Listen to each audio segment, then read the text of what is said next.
Welcome to Coffee, Culture, and the Capital with Sophia and Greg. Hello, everyone, and welcome back. We have so much to talk to you all today, from secret groups being hidden from parents at schools in a California school district in Northern California, to a California legislator or multiple legislators working to erase women. What's new? To some update on the parent notification policy that we've been talking to you guys about for feels like years now, but maybe 6 or 7 months now we've been talking to you all about that. And then a great thing is we have not just here to tell you guys about the bad bills, the crazy secrets, things going on. We have 3 really great bills that California Family Council is heavily supporting to tell you all about today. But that means you gotta watch or listen all the way to the end to hear about those bills, because we're gonna dive into all the other stuff first. But Greg, what is happening in Elk Grove? Elk Grove. Does anybody even know where Elk Grove is? Elk Grove is a place where actually I live. And it's about 15 miles south of Sacramento, just a nice little suburb, where it's actually a very big school district. They got about 60,000 kids in it, which is quite big. And I've been involved with some parents who've been complaining over the last year about pornography being put into their schools, and they've been going down the school board talking about it, trying to get the school board members to pay attention. But something else happened just recently. We get calls on occasion, anonymous calls saying, "Hey, do you know about this?" And so we got a call from a teacher in another school district and said that there was some big controversy in a Elk Grove elementary school. Parents are up in arms about a secret LGBTQ club that had started, and parents weren't told about it. And so what happened, after I called some sources and got some information, and they sent me actual emails from the principal they were receiving. I wanted to make sure I got all my facts straight before we started talking about this. But what happened was there was a 3rd grade teacher named Daniel Bishop, and he wanted to start an LGBTQ club in his elementary school. He's a 3rd grade teacher, and so he went around with the pride flag to all the 3rd, 4th, and 5th grade classrooms, and he said, "Hey, I'm starting this brand new club, and this club is for boys who crush on boys and girls who crush on girls," right? So same-sex attraction in 3rd grade, right? I'm not sure how many little kids are thinking that way, but and then he said, "But anybody could come. We're going to have great, cool games, and it'll be a great place of inclusion and love," right? And so kids, of course, started talking about this. Not just the 3rd graders, but everybody in the whole school started talking about it. And they went home and they told their mom, "Hey, Mom, there's this brand new club and about boys who crush on boys." And like the mom was like, "I didn't hear about this club," right? I mean, this one particular mother I talk with, her son was part of the gardening club, and the gardening club didn't have had to have a permission slip, right? And so parents got upset. A bunch of them wanted to talk to the principal, and the principal had kind of an emergency meeting. 30 parents showed up at noon in the middle of the day, just word of mouth. A district employee was there at the meeting, and they more or less found out that, yes, this club had started, and that they weren't quite sure that parents needed to be notified because kids have privacy rights, right? That's what the Department of Ed tells schools, that kids have privacy rights from their own parents. And they found out that, this isn't the only school with a LGBTQ club, which they call UBU, right? A UBU club. There were 5 to 10 other elementary schools where these clubs in elementary school had already started.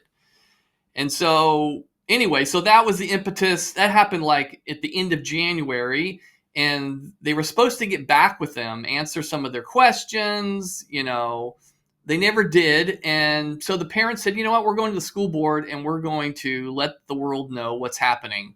And that's what they did this last week. And one of the videos you're about to see actually hit what was the Libs on TikTok, which is kind of a pretty famous, well-known social media site. And I looked this morning and it had 3.3 million views, and it was just released yesterday.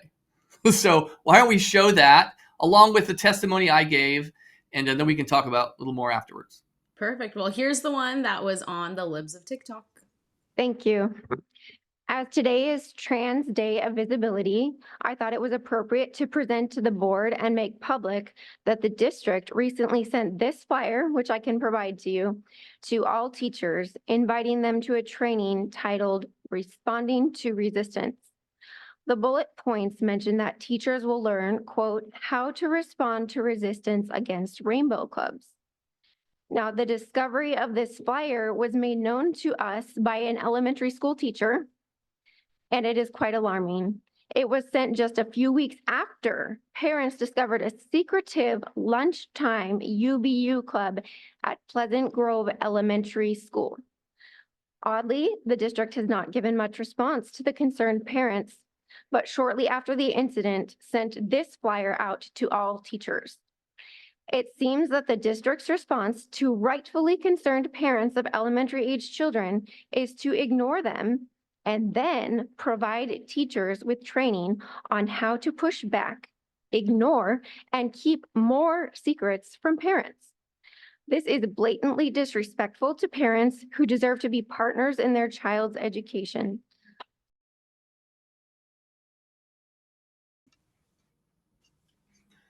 Right, so that's her name is Heidi Moore. She's a parent, she's got like 4 kids, and she's talking about a flyer that I actually got a hold of and gave to her.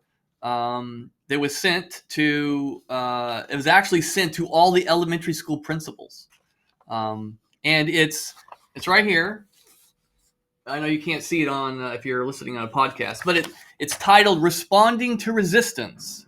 And it says, a virtual training on advocating for our LGBTQ youth with Oakland Unified School District LGBTQ programming specialist, Shminin Evans. And I went to find out who this specialist was, right? And she's got a bio on her on the website, and says that she is a public theologian, and she's got several degrees in let's see, she has a, let me see where I thought I wrote it down where I could see it. It's not popping out here, but she has a degree in sexuality and gender studies from Berkeley and different places, and she actually, this is her specialty, right? The school obviously expected there to be opposition to these clubs in elementary school. We're talking 8-year-olds. Like, how many 8-year-olds know that they're lesbians or gay or transgender, right? I mean, that's what the school assumes, that kids already know, already thinking about sex, sexual attraction, and now they're inviting them to a club that's secret to talk about sexuality. Now they won't say that. No, we're just talking about gender identity and sexual orientation. That's not sexual. Yeah, it is. Yes, it is. It's like, if a teacher were to go to a class and say, hey, 8-year-olds, because that's what these 3rd graders are, they're 8 or 9 years old. Hey, who wants to come join my club where we're going to talk about boys liking girls and girls liking boys, and we're going to talk about them kissing and the feelings you feel when you like them and how to take them out on a date as an 8-year-old. Like, everyone would be like, are you kidding me? They're 8 years old. Like, 8-year-olds, 3rd graders, they're running around on the playground and girls are saying, ew, boys have cooties, and boys are saying, ew, girls have cooties. And like, that's what it should be. Like, they're young, they're 8 years old. And so then to say, hey, come to this club so we can talk all about boys who like boys and girls who like girls, like, that is sexual in its being. It is a sexual concept that they are talking about. It's not saying, hey, come to this club and we're gonna garden. Like you said, that gardening club. Come to this club and we're gonna learn about history. Come to this club and we're gonna do puzzles. It's an inherent sexually topic they're talking about with 8-year-olds. And any grown adult that wants to have a club with 8-year-olds where they are talking about inherently sexual topics, there's something wrong with that.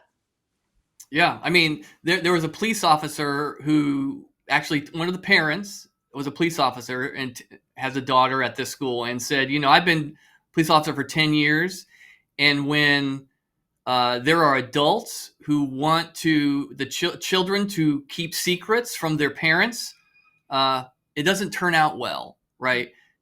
When a teacher or an adult tells a child to keep secrets from your parents, he said that's grooming behavior. Yep. That's what bad people do when they want to do bad things to kids, right? So, yeah, that is exactly it. So, I had a chance to stand up and try and say something, and I know we have the net video, but I was just, my point was parental rights, and this school district needs to respect the religious values of the parents, and keeping secrets does not do either of those things. So, yep. So let's check out what you had to say at the meeting. My name is Greg Birch. I'm an Elk Grove parent and the vice president of the California Family Council. And I'm here in solidarity with the parents of Pleasant Grove Elementary School. These parents are like the vast majority of parents in this room. They love their children. They want the best for them. And they believe that their home is the children's safe place. These parents also hate bullying. They believe that teachers and administrators should not tolerate bullying no matter what motivates it or who it happens to. But these parents also believe that they have a fundamental constitutional right to direct the care, education, and upbringing of their children. They also believe that the school district is obligated to respect that right. That's why schools should never keep secrets from parents, especially in elementary school. If some here tonight think what happened in Pleasant Grove Elementary is an isolated event, they would be wrong. I have been following this very same secrecy behavior from school districts around the state. State educational officials have the mistaken belief that minors as young as 5 have privacy rights that schools are obligated to protect, even if that means keeping secrets and deceiving parents regarding the struggles their children are having with sexuality or gender identity. And as mentioned before, there was the Teachers Association has been putting on seminars for teachers for several years, instructing them how to start LGBT clubs without letting parents know. 2 of these teachers got caught, and there was a lawsuit. The parent got $100,000 because her child was secretly transitioned. And let me finish with this. Just because you might disagree with what a parent believes, just because you might disagree with their religious faith, you are still obligated to respect the rights parents have to raise children with their own values. Thank you. Your time is up. That was great. I mean, to point out the fact that there's lawsuits going our way saying that parents shouldn't have secrets kept from them, saying that teachers shouldn't be lying to parents. And so it's not just us saying we just think this legally. It's what's going on legally. It's true that parents should be informed and secrets aren't going to be hidden from them about their children. No, right. I mean, and just specifically, the case I was talking about happened in Spreckles Union School District in Monterey County. There were 2 teachers that secretly, they had a UBU club too. And they secretly convinced one of their pupils in the class, a girl, that she was a boy. She transitioned at school. The parent did not know, found out like a year later, and she was very upset. They ended up calling CPS on her, and police showed up at her door, accused her of being abusive because she wasn't supportive of her transgender son, right? She ended up filing a lawsuit against the school district, and the school district settled for $100,000 because they violated her parental rights. And these two teachers who did this, they were actually secretly recorded at a California Teachers Union seminar teaching other teachers how to start secret LGBTQ clubs in elementary schools. And Abigail Schreier, who is an author, she actually put together a story on this and exposed what was happening, and that's actually what caused part of the lawsuit because the secrecy was part of the plan. And so teachers around the state have been trained on how to start secret clubs. So this is not some isolated event. If you're listening to this and you think, well, that would never happen at my school, well, think again, right? Because teachers are being trained on how to start them secretly, and they feel at this point no obligation to let parents know that their kid is going to a club at school, and you have no idea exactly what videos they're watching, what curriculum they're reading, what books are being introduced to, what conversations that teacher is having with your child about their gender or their sexual orientation at the youngest and most impressionable of ages. That's what's most infuriating. You know how kids look up to their teachers when they're in elementary school, right? And the teacher tells them maybe they're gay, or maybe they're a lesbian, or hey, maybe they're, some variant of a gender that you've never heard of, right? What do you think the impact is going to be on that kid? He's going to be confused. He's going to come home, and the parents are going to be flabbergasted of how in the world did this happen? Well, so parents are standing up, and we're exposing it. And that's what needs to happen, right? Parents, if parents in mass showed up at their school and said, we're moving we don't want our kid in the school if you're going to do this. Listen, schools would change. You are going to threaten their very existence if you say you're going to pull your kid out of the school. And if parents do it in mass, I'm telling you, they will get rid of the curriculum. They want to exist. I mean, they want to push this stuff. But more than that, they need their paycheck, right? So anyway. All right. So next thing we got going on, AB 1810. This is a bill that California Family Council is currently in opposition to up at the Capitol. It is authored by Assembly Member Isaac Bryan. This bill, overall, it's a great bill. All it's saying is, hey, incarcerated women are going to have better access to menstrual products when they need them. Okay, we're fine with that. It also includes birth control, emergency contraception, things like that. Where we have our major opposition to it is the fact that in the bill language, every time the bill said woman or female, it was crossed out and switched to persons. And so it was removing that sex-specific language because persons don't menstruate, persons don't get pregnant. Only women can get pregnant, only women can menstruate. It's completely illogical that we have people in office that say men can menstruate, men can get pregnant. And they're not directly saying that. They're not saying, we believe men can menstruate, we believe men can get pregnant, but they're saying that there needs to be tampons for all persons, that there needs to be birth control for all persons. And so a lot of people might say, but overall, it's a really great bill, so you're really going to oppose it because of that language change. Absolutely. This is being done on purpose. They're changing the language in these really great bills because then they might get people to ignore the language change just because it's a good bill. But if we start removing language, if we start getting rid of all our sex-specific words and language at the law, it's the whole part of this game plan to erase the fact that there's male and there's female. First of all, it's common sense that there's male and female and there's not another sex, that you can't switch your sex. Second of all, not is it just common sense, it's biologically proven there is male and there is female. There is not a third sex. Third of all, being a Christian organization, we know that God created us male and female perfectly in his image, and he didn't make a mistake making us. We weren't born in the wrong body. So you can argue it from an atheist point of view, you can argue it from a scientist point of view, you can argue it from a Christian point of view, all these points of views. It's common sense, male and female. That's being erased, and we got to push back. Otherwise, 10 years from now, we're going to wonder, why is there no sex-specific languages? There's no bathrooms for women anymore or males anymore, because they slowly do this.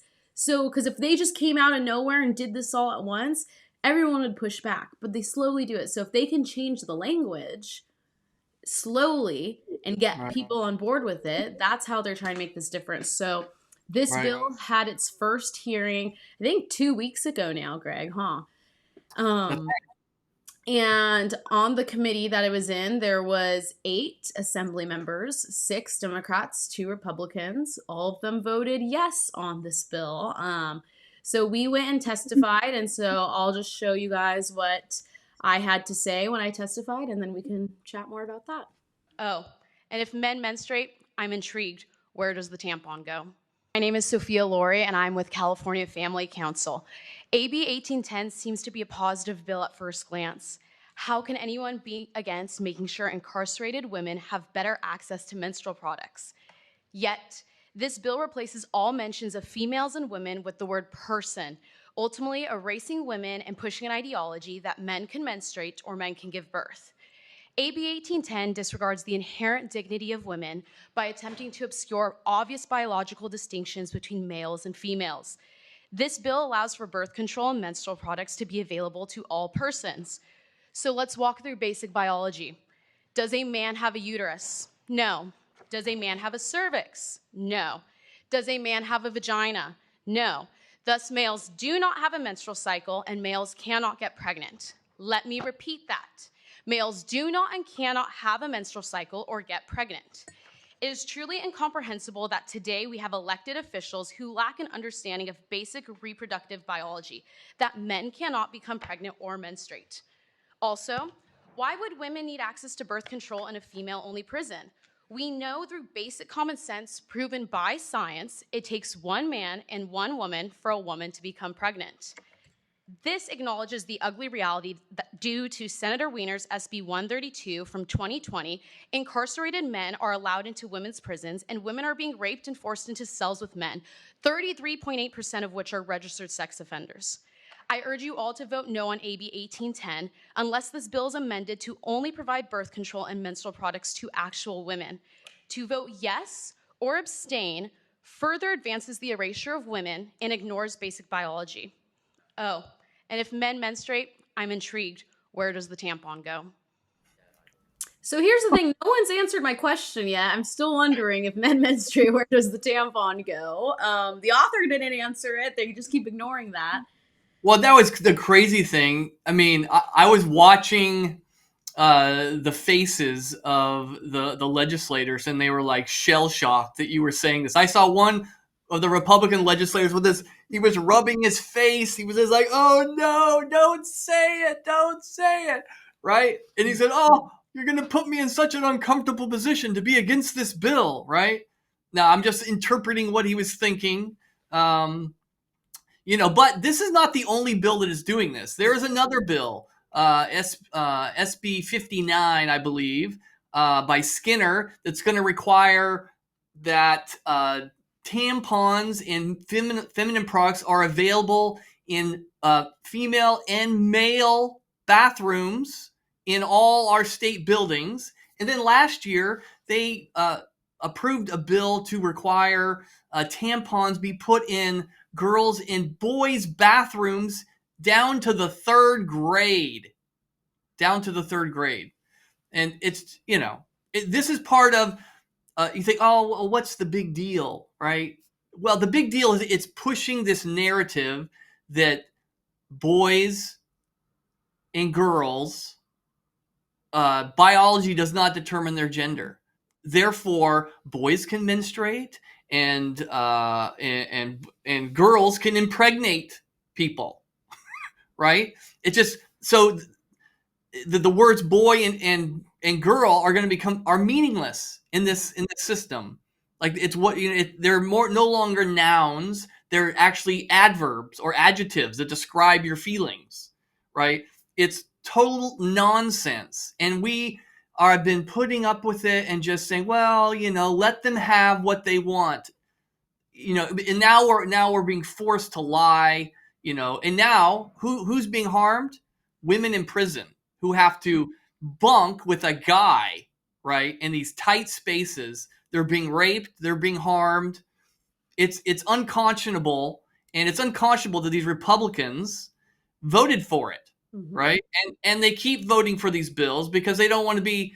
They're worried about some kind of commercial that's going to come out saying that they don't want menstrual products for women in prison, right? Yeah. So anyway, yeah, it's beyond belief. And here's the thing. If the authors of these bills were being honest about the bills and they just said, yeah, we are going to provide these menstrual products for men, we're putting tampons in men's restrooms and state-owned buildings, all this stuff. Okay, at least they're being honest. But the SB 59, it had 2 or 3 committee hearings last year, and not once did she mention men. I was the only one that had to get up there and said, this is for men's restrooms. The authors don't mention it. Same for the author of this bill, AB 1810, Assemblymember Bryan. As he did his opening statement, I think we went through and made a video, he said providing menstrual products and birth control for women in prison 8 times. He said incarcerated women. Okay, so it's a woman, but then your bill language doesn't, you don't want people to know that. We testify about it. He doesn't even say anything about what we said. He completely disregards what we say and goes to the point that he posts a great little clip on Twitter, a 25-second clip of his opening statement saying he's providing this, it's dignity for women in prison, and it looked like a great clip. So then I just commented my testimony and said, hey, here's also the truth. This is for men, and this is ridiculous, and you're erasing women. And now he's blocked me on Twitter. So that's where we're at with that. But that shows the legislators don't want the public to find out what is actually happening in the language of their bills. So sometimes when you see a great bill, think to yourself for a second, what does this bill actually do? What does the language actually say? There's a lot of bills. That's why we're here at California Family Council. We have our bill watch list on our website at californiafamily.org, where you can see we break down the bills, we write articles about them, we do these podcasts about them, all the different things to tell you what's really happening. So with that, we have 2 other quick little stories to chat with you all about, and then we're going to dive into those 3 great bills that we're supporting at the Capitol. But Greg, what is happening with the WPATH and their whole gender affirming care situation? Yeah, if we're going through a lot of stuff here. We're writing stories about this stuff every week, and so we've got stories on our website on these bills we're talking about. So if you want more information, you want more details, you can always go to our website, look at our blog. So it's californiafamily.org. So we just published a story yesterday. WPATH. This is the World Professional Association of Transgender Health. This is like the organization that sets up the standards for the medical transitioning of minors and adults, right? And what they're trying to do is, hey, if somebody feels like the opposite sex, they can give you drugs, they can stop your puberty, and then they give you all kinds of surgeries to make you look like the opposite sex, right? And this is all to treat people struggling with their gender identity or gender dysphoria. This is and so they've put together these medical standards, right? So even at the legislature, when they start advocating for, and they call it gender affirming care, right? But what they're really doing is gender confusion care.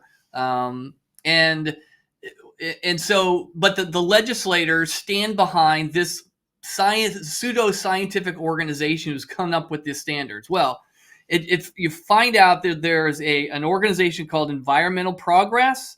They're a think tank, and they just released a bunch of files that they got a hold of from the organization, that there is evidence that suggests that the guidelines shaping global transgender care do not align with medical ethics and evidence-based medicine.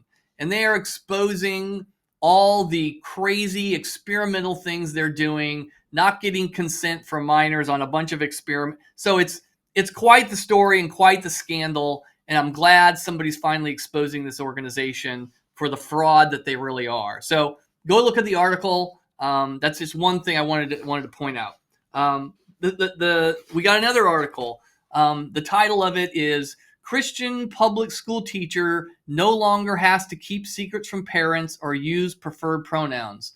I'm sure if you here in California, you got businesses and if you work for the state, those state organizations are mandating that you use someone else. If somebody has a pronoun that isn't correct, they refer to themselves as a female when they're really a male, they're saying you must say what the transgendered person says. Use their preferred pronoun. They're requiring you, making you say something to be false. Well, down in Escondido, California, there's an attorney down there, Dean Broyles with the National Center for Law and Policy. He actually went down there because there was a teacher down there because they have a secrecy policy. The secrecy policy says, hey, teachers are not allowed to tell parents if their kid has changed their pronoun and their gender at school. And she goes, as a Christian, I can't do that, right? And I'm also not going to use their little kids' preferred pronouns. That violates my religious faith. My religion says don't lie to kids. And so she went to Dean and said, can you help me? And he went to the school attorney and said, I want it's called a religious accommodation, right? A religious accommodation, and she got it. So what do you know what that means? She got it because the Constitution guarantees freedom of religion. That means that the state cannot force you to violate your religious faith unless they got a really, really good reason. And the school districts don't have a really good reason. Neither do regular private companies. And so I please go and read that article and be encouraged. Don't lie at school. I mean, you shouldn't be ever being caving into lying just to make everybody happy anyway. So glad to see teachers standing up and using the law to protect themselves. And I just want to add to that and kind of challenge you all, and especially if you are a Christian listening to this, when people start saying you need to use people's preferred pronouns, or maybe you need to put your pronouns in your email signage, in your bio, on your, if you have like a name tag and all that, and then you just think, you know what, it's not going to hurt anyone to use someone's preferred pronoun. It's maybe the more loving thing to do as a Christian. I just want to make one thing clear. As Christians, it's not loving to allow our neighbor to remain in sin. And so by adding pronouns to our own names, by using someone's preferred pronouns, it's not showing allyship in love, but it's showing allyship in sin. It's sin which prevents the truth from being told. And so when we think we are loving our neighbors by lying to them to affirm sin, and when we believe that's the right approach, we're foolish to believe that our false human methods of love could be more compassionate or loving or successful in spreading the gospel and spreading the truth about God than his own way, which is to spread the truth in love. So do not follow the culture, as culture is continually becoming depraved, anti-Christian. It's not even anti-Christian at this point. It's ignoring basic truth. Stop using these preferred pronouns. Stop falling for a lie that it is loving to lie to your neighbor.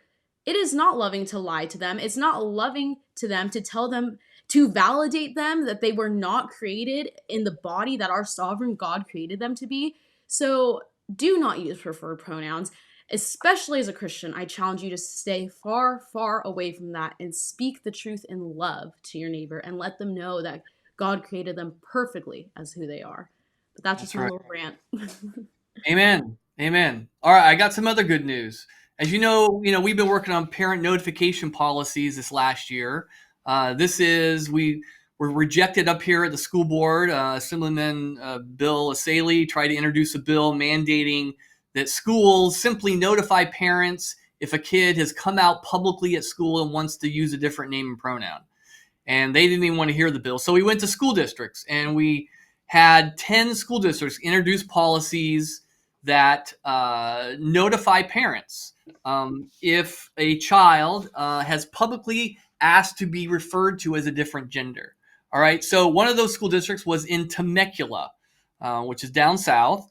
And because of that policy, they got sued.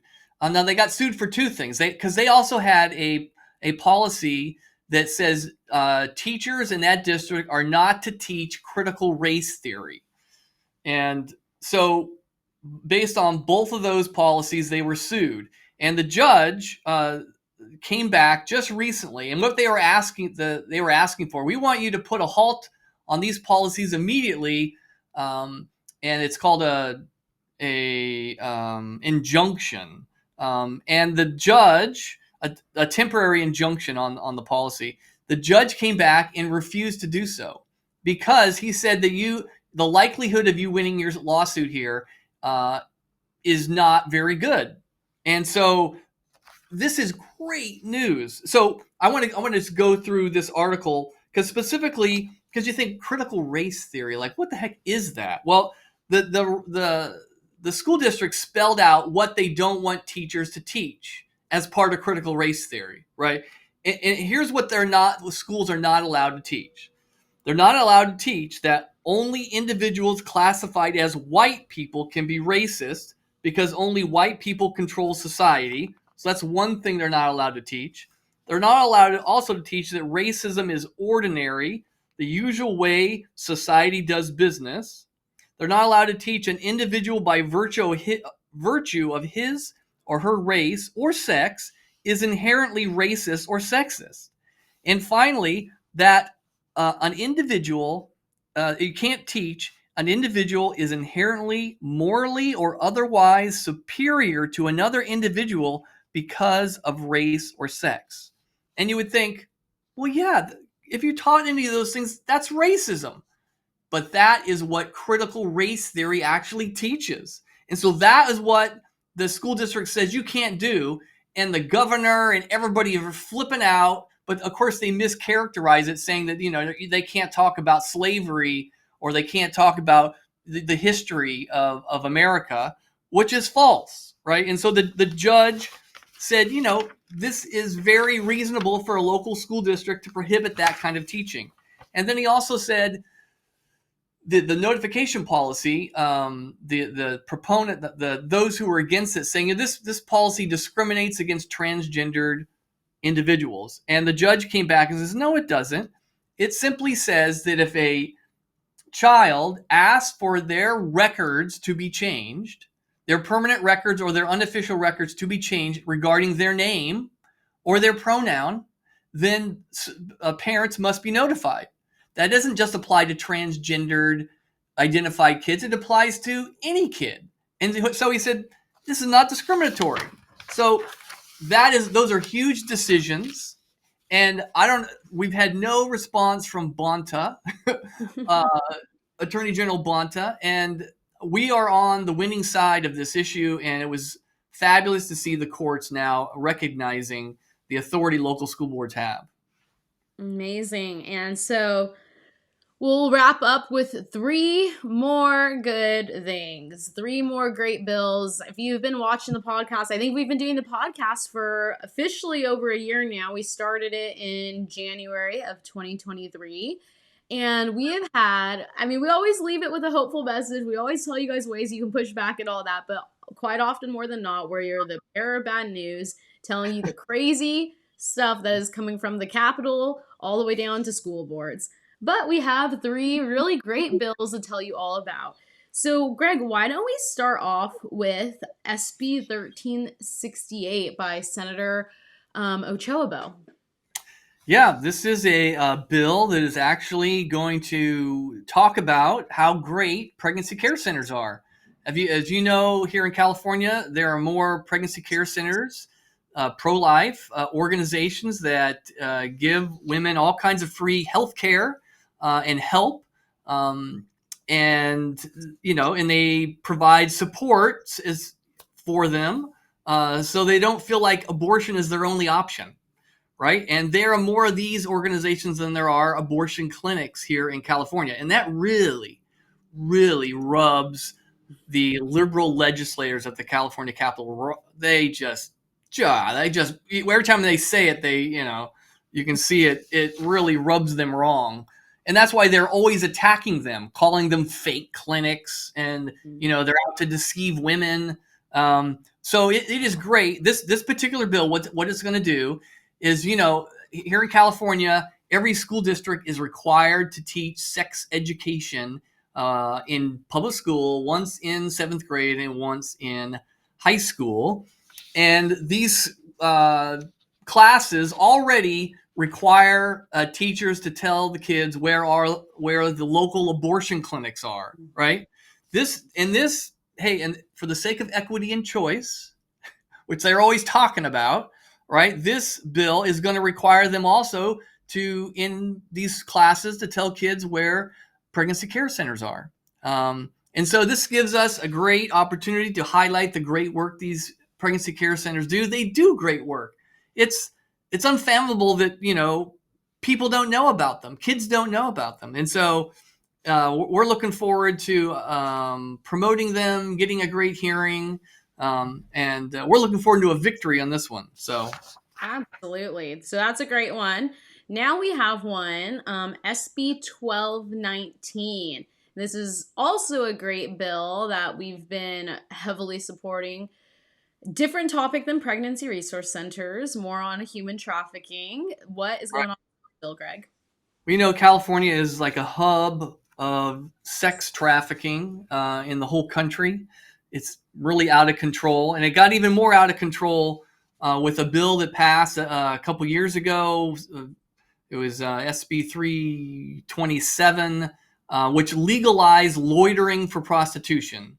This particular law helped law enforcement deal with these red light districts in our cities where prostitutes are put out there by their pimps and men line up with their cars around the block to buy women on the street, almost like an auction, right? And the bill said, police can no longer ticket guys or ticket women who are out there obviously selling themselves for sex. And so what ends up happening is the only way you can stop it is if a police officer hears a guy and a prostitute exchange words saying, yes, I will pay this amount for these sexual acts. And if you can't do that, you can't prosecute anybody. Well, that makes open air prostitution almost impossible to go after because police can't get close enough, right? But everybody knows what's happening, right? So as a result, human street trafficking has exploded around the country. All these big cities, guys are lining up around the block, sometimes right in front of elementary schools, in residential neighborhoods, women being put out there practically naked all hours of the day with now pimps coming out of the shadows, right? And so it's an awful situation. So this particular bill is reestablishing the loitering, but it's particularly going after guys. And it says anybody who is impeding traffic in a public place, trying to buy a prostitute, it's going to be disorderly conduct, and the police can take your car and impound it. And so this is just one effort of trying to deal with these poor neighborhoods who've been inundated by human trafficking. All right. And so you might be watching this and you're like, what was the bill number? I didn't write that down. What's going on? That was all like overwhelmed by all the stuff. Again, visit californiafamily.org. You will see our bill watch list at the top of our website. That's where we are breaking down all the bills we're watching. We're opposing or supporting the bill. We're going to put when hearing dates are. We put who the author is. You can have the link to the actual bill. So check all that out. Stay up to date with californiafamily.org. You can also, if you go to our website, sign up for our newsletter where we send out information once a week, as well as follow our social media. There's tons of stuff there. But the last bill we're going to talk about, something that we are dealing with today that you didn't see, it wasn't an issue 10, 20 years ago, was porn is just through the roof right now. And what I think is really difficult for parents nowadays is 20, 30 years ago, if a child wanted access to pornographic material, they'd have to go to the newsstand or go to some bookstore, an adult bookstore, and purchase a magazine or something like that where they weren't allowed to as children. But now you see children literally at 5 years old with an iPad, 5 years old with an iPhone, and that doesn't mean they're necessarily watching porn, but they have access to it at their fingertips for free at any point without anyone even knowing. And so we want to support a bill that's going to make that a lot more difficult. So what is this going to do, Greg? Well, it's not just happening here in California, but there is a movement around the country. 35 states have now introduced bills. They're called age verification bills on pornography websites. These are websites that are dedicated to providing pornography, right? And they target young people because they know if they can get young people addicted and trapped into watching porn when they're little, they'll be clients for the rest of their lives. And so, but there are no real good ways to keep young people off pornographic websites. And that's exactly the way pornography websites like it. And so what's happening is these bills are being introduced about age verification websites where a third-party organization is used to verify that a person is an adult. You have to have an ID. You have to have, they actually can tell, even using, they could take a picture of you and make sure that you look over at least an adult. And so this is being used in places already like Louisiana for other products that are sold online where age is an issue. Like in Louisiana, they sell online alcohol, and they got to make sure that the person buying the alcohol isn't a minor, right? And so they have age verification software to make sure that the person buying the alcohol is actually the person is an adult and not a minor. And so they do it for gambling as well. Europe is already way ahead of the United States in this issue. And so we are helping involved with a bill that will be introduced next week, hopefully. You'll get a bill number where age verification will be required of California's pornography websites. And so look forward to that. Amazing. So again, that was a lot of information. Everything that we have talked about, there is either a story written on our website or it is on our bill watch list. So again, check out californiafamily.org. From there, you'll find all of our social media, such as our Instagram, where we post lots of updates. It's just California Family Council on Instagram, to being able to sign up on for our weekly newsletter via email on our website. And last but not least, there is a lot going on at the Capitol. There's a lot going on at school boards. There's a lot going on up and down the state, and we would not be able to push back and fight and research and keep you all informed without your support, whether it's your prayers to calling in with our call-in campaigns to your financial support. So we are here to be your voice at the Capitol. Help us continue to do that again by praying that we can be God's voice and light in this darkness, by supporting, by using our call-in campaign, by sharing our newsletter to people, to keeping people up to date with what's going on, and also by financial support. We are a nonprofit. We work fully off of donations, and so you can also donate at californiafamily.org. And then last but not least, we have our March for Life coming up Monday, April 22nd at the state capitol. It is a jam-packed day. If you visit californiafamily.org/March for Life, you'll find all the information from praying outside of a Planned Parenthood to having a prayer and praise rally at the steps of the Capitol. I just think that's amazing to be able to be on the steps of the California Capitol, worshiping and praying to God. I just think that's a beautiful thing. To hearing from some amazing pro-life speakers from up and down California, as well as from across the nation, coming in to speak to you all, to marching for life, and then to lobbying to your legislators. So there's a ton going on. Again, visit californiafamily.org/March for Life to learn more about the March for Life, or visit California Family Council on Instagram, and you'll see tagged or pinned at the top of our Instagram page is the March for Life schedule, all the information. But we would love to see you there all in person. But with that, we will see you all next time.